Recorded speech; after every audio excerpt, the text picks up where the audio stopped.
રામ રામ સીતારામ જય લીલબાઈમાં કેમ છો બધાય મજામાં છો ને?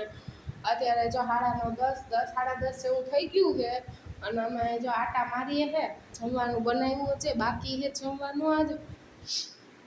ધવલના પપ્પા અહીંયા બેસી ગયા છે, જમવાની રાહ જોઈને બેઠા છે કે ક્યારે જમવાનું દિયો મળે. મેં કીધું હાલો શાક થઈ જાય એટલે એને જમવાનું દઈ દઉં એટલે એ જમી લે, જમીને એને સૂઈ જવાનું છે. સૂઈ જાય ને સવારે એને વહેલું જવાનું. આપણે તો 11 સાડા 11 10 ઉઠવાનું એટલે એ ટેન્શન તો હોય નહીં, વહેલું ઉઠવાનું કે કાંઈ. અત્યારે હોલમાં રખડીએ, આટા મારીએ છે. હા, એ ધવલના પપ્પા એમ કહે છે કે અમે ચોપાટીએ ગયા હતા ફરવા બે.